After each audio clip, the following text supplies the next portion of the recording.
Welcome to Wasteland. It's a world both familiar and strange. A world as varied and memorable, we hope, as the real Disney lands and stories that inspired it. The land Adam is exploring today is called Ventureland. It's what we call a quest zone, where you talk to characters, learn about quests, buy tools and supplies. Here, for example, Adam is talking to Wasteland's version of Smee, learning what Mickey has to do to continue to make progress through the game, and also about an optional quest that he can do or not do later in the game. In Ventureland, in addition to Smee, you may recognize some other characters from the film Peter Pan, but a little changed, and some theme park locations, also a little different than you may remember, including the Swiss Family Robinson Treehouse and the Tiki Room. Some of the Disney inspirations can be hard to spot. I mean, Wasteland is really full of forgotten stuff, but identifying it all is part of the fun. One thing is for sure, though. No one will have any trouble identifying our hero, Mickey Mouse. For decades, he's been one of the biggest movie stars in the world, a television celebrity, constant presence at theme parks, friend and teacher to our kids. But for all the success he's achieved, it's always felt to me, at least, that he hasn't quite become the video game hero he deserves to be. If my team and I have our way, that is about to change. To take Mickey to new heights of video game success, we knew we couldn't just look back at Disney's history or Mickey's past triumphs. We had to allow Mickey to do things no other game character could do and offer players something they'd never seen before.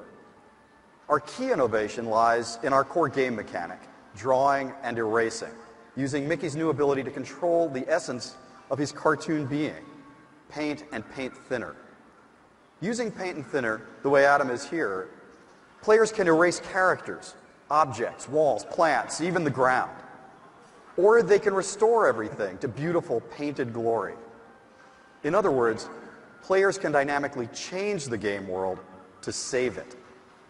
But how each player decides to change the world makes a difference.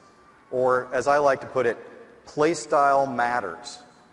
How you change your world, how you interact with other characters. That changes how the world looks, of course, but also how characters treat you, what they tell you, what they don't tell you, and how each character's story ends. Do you solve problems by using the power of thinner to erase and remove obstacles? Or do you solve problems with the power of paint, the creative power? Do you use paint or cleverness to turn enemies into friends, or do you simply defeat them? Do you take time and use precious resources to solve everyone's individual problems, or do you focus exclusively on saving Wasteland from the enemies that would destroy it?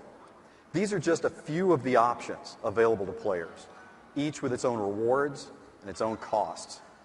At the end of the day, we want each player to feel like he or she has crafted a unique experience based on the choices made and the consequences of those choices. I believe the play style matters concept is the hallmark of modern game design. And the combination of Mickey Mouse and Nintendo means we can take that idea to a larger audience than ever before. Now that you've had a taste of a quest zone, let's check out another kind of map, Adam. You see, there are 3 location types in Disney Epic Mickey, a game that combines the best of adventure, platform, and role-playing games. There are places called action zones, where you'll engage in missions that can affect the way your story unfolds and change the lives of the characters you interact with. You'll have to visit the Disney Interactive Studios booth or the Nintendo booth to learn more about those, about Mickey's missions. There's plenty more to see than we're showing you here. For now, let's watch as Adam jumps into a movie screen to enter our 3rd location type.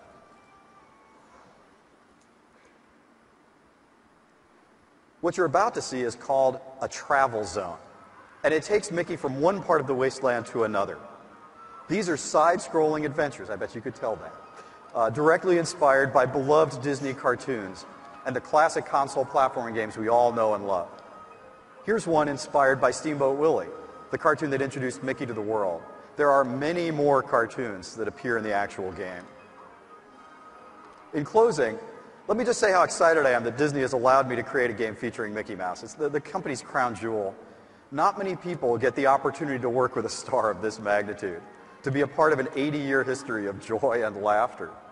With Disney Epic Mickey, we honor Disney's rich creative heritage, to be sure, but to be true to that heritage, we had to honor another aspect of Disney's history. Walt himself once said, "It's kind of fun to do the impossible." Innovation has been part of Disney's culture and Nintendo's from the start. To take Mickey to the top of the video game world, we had to find a balance of heritage and innovation worthy of Disney and Nintendo. I think we've done a pretty darn good job, but I invite you to see for yourself on the show floor. There are team members waiting there to show you more of the game. So show up, see how playstyle matters, experience paint and thinner for the very first time with our hero, Mickey Mouse. Thanks to everyone at Disney and Nintendo who made Disney Epic Mickey possible, and enjoy the show. Thanks very much.